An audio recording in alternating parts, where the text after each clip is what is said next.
Walaupun misalnya kesalahannya yang konyol, tetapi itu sifatnya menghibur dan membuat inspirasi kepada orang lain, tidak apa-apa. Ya itulah yang kita bisa sampaikan saja kepada teman-teman. Ya boleh saja, boleh teman-teman mengikuti langkah ya. ATM itu boleh, apalagi ketika ATM dimodifikasi oleh kita. Assalamualaikum warahmatullahi wabarakatuh. Berjumpa kembali dengan Kak Asik di channelnya Sahabat YouTuber Pemula. Bagaimana kabar teman-teman hari ini? Mudah-mudahan kabarnya baik, sehat lahir dan batin, serta berlimpah rezeki yang halal, amin Allah ya robbal alamin. Dan pada kesempatan ini Kang Asik akan membicarakan sesuatu ya tentu yang masih berhubungan dengan perkembangan channel, khususnya channel Kang Asik dan juga secara umum adalah channel teman-teman. Dan tentunya mari kita berjuang bersama-sama, saling bertukar pikiran. Artinya Kang Asik berbicara pada kesempatan ini bukan menggurui apalagi merasa diri sebagai instruktur YouTube. Aduh, jauh banget. Yang penting Kang Asik ini akan menyampaikan segala sesuatu yang sudah Kang Asik rasakan saja. Hanya tentunya tidak terlepas dari yang namanya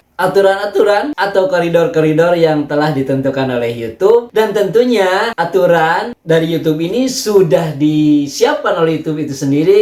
Teman-teman tinggal mencarinya saja tentang support Google YouTube. Dan di situ teman-teman silakan mau cari apa tinggal mengetiknya. Jadi sebenarnya YouTube itu sudah menyediakan tentang keluhan-keluhan, tentang pesan-pesan, tentang amanat-amanat, tentang keinginan para YouTuber secara keseluruhan itu sudah disiapkan oleh YouTube. Jadi kita tinggal mencarinya. Itu adalah kelebihan daripada YouTube. Dan pagi ini Kang Asik tidak hanya akan membicarakan tentang thumbnail yang menjadi clickbait pertama kali ketika akan masuk sebuah konten video kita. Kemudian isi konten video kita itu sendiri harus seperti apa. Itu kemarin secara sebagian kecil sudah Kang Asik sampaikan berdasarkan pengalaman Kang Asik sendiri tentunya. Dan Kang Asik yakin pengalaman teman-teman juga ada yang lebih bagus, malah lebih keren daripada apa yang telah Kang Asik lakukan. Dan pada kesempatan ini Kang Asik akan membicarakan tentang personal engagement. Jadi personal engagement itu kadang-kadang banyak yang membahas secara keseluruhan bahwa saya ini tidak menjadi konten kreator, saya ini nggak mau jadi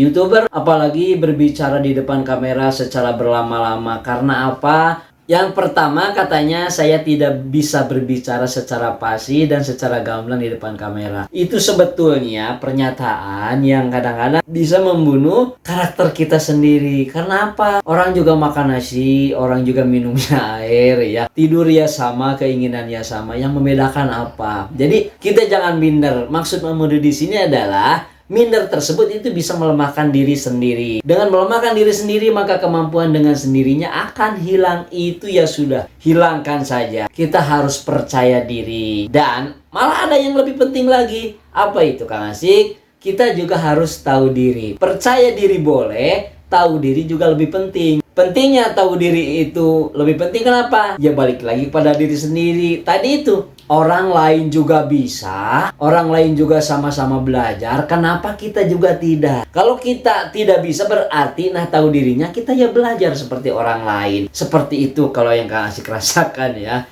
Kita lanjutkan teman-teman mengenai balik lagi kepada kita tadi mengenai performance. Jadi performance itu bukan berarti ya penampilan kita, kostum kita, kulit kita, maaf ya harus bagus, harus seperti artis. Tidak seperti itu. Karena apa? Kalau pernyataan seperti itu tidak mungkin. Karena Allah Maha Adil. Allah menciptakan kita semua, menciptakan kita sebagai manusia. Itu sudah ada kekurangan dan kelebihannya. Hanya saja yang perlu kita ketahui adalah kitanya harus sering silaturahmi. Ketika sering silaturahmi, di sana akan ada tukar menukar ilmu pengetahuan, tukar menukar pengalaman, tukar menukar support, tukar menukar kita di sini adalah saling membesarkan hati masing-masing. Jadi itulah intinya sebagai silaturahmi, memperpanjang umur, memperpanjang usia. Jadi usia di sini adalah bukan masa hidup saja. Akan tetapi seluruh berbagai aspek kehidupan yang sifatnya positif, yang sifatnya saling membangun. Nah itulah makanya salah satu di antaranya kenapa platform YouTube menyediakan kolom komentar itu adalah untuk memperpanjang tali silaturahmi. Kadang di sini kan teman-teman ada yang mengeluh nggak mau kasih komentar lebih panjang, kemudian bersilaturahmi. Ketika membuat konten video saya kadang-kadang dibully, kadang-kadang dicemooh. Itu tidak apa-apa. Prinsipnya sebagai YouTuber, khususnya YouTuber pemula, boleh saja mempunyai rasa seperti itu adalah manusiawi. Kang Asik juga merasakan rasa itu, dah sakitnya memang di sini ya. Akan tetapi kita balik lagi, karena di sisi hal seperti itu ada positifnya. Positifnya apa? Dengan yang membuli itu, yang komentar itu kurang enak di hati, setidaknya mereka ingat ya, yang memberikan di kolom komentar tidak baik itu mereka ya sudah menonton, dia sudah menonton, biarkan saja. Toh YouTube dengan komentar-komentar jelek dari teman-teman kita misalnya ya, yang memberikan yang sifatnya bikin down gitu ya, tapi YouTube kan tidak terpengaruh. Yang penting YouTube itu komentar-komentar, terjadi komunikasi asalkan sifatnya itu ya tidak ekstrim-ekstrim banget. Kalau cuma membuli biarkan saja. Keuntungan yang paling inti adalah apa? Ketika kita dibully ada yang untungnya apa? Pertama, berarti telah terjadi interaksi. Yang kedua, paling tidak yang membuli itu yang menonton lah mungkin setengah menit.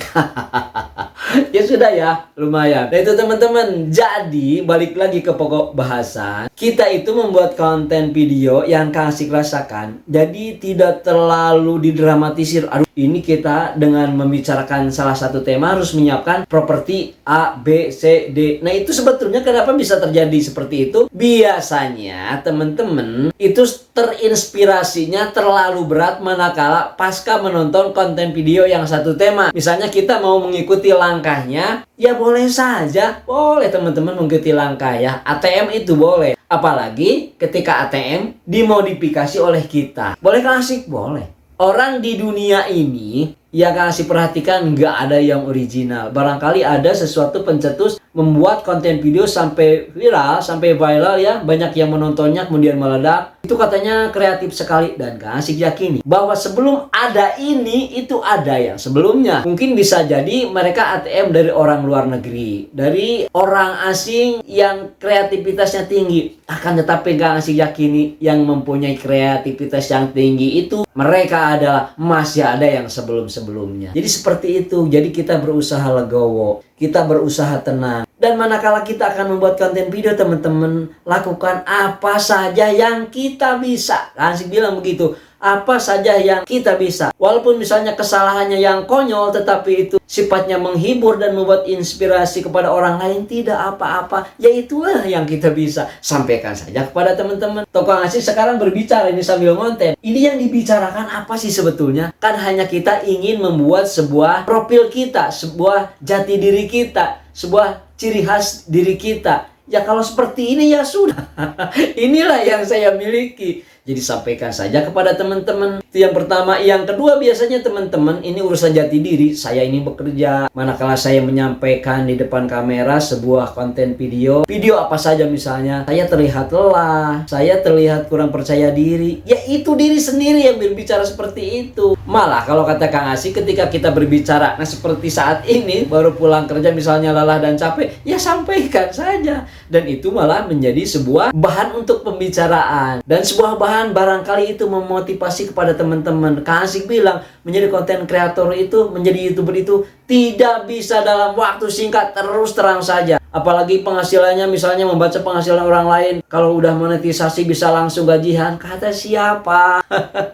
Monetisasi itu menjadi partner YouTube, itu menjadi YPP, YouTube Partner Program itu hanya sebuah pengakuan bahwa kita sebagai konten kreator memiliki channel yang sudah tembus 1000 subscriber dan 4000 jam tayang. Kemudian konten-konten video sebelumnya itu ikut termonetisasi. Maka dari itu, YouTube itu selalu menyarankan kenapa sih harus selalu konsisten, agar kita banyak tabungan. Setelah dimonetisasi itu jadi duit, walaupun 0, sekian rupiah ataupun 1 rupiah misalnya, tidak apa-apa. Kalau banyak kan menjadi pengalih. Jadi seperti itu teman-teman ya. Kang Asik harapkan kepada teman-teman yang lagi down, yang lelah bekerja, yang kehabisan ide, itu semuanya jangan dijadikan sebuah halangan. Karena hal tersebut akan menjadi modal, akan menjadi penguat, akan menjadi bahan tertawaan diri kita sendiri. Manakala nanti kita sudah dimonetisasi, manakala kita nanti sudah bisa berbicara, kita akan tersenyum melihat konten-konten video sebelumnya. Dan itu sungguh sangat indah, teman-teman. Ayo ya, semangat teman-teman. Pokoknya jangan pernah tidak konten. Lakukan saja apa yang teman-teman bisa. Berapa menit pun teman lakukan, asal bermanfaat untuk orang lain. Berjumpa lagi di konten video berikutnya. Wallahumma fiqh.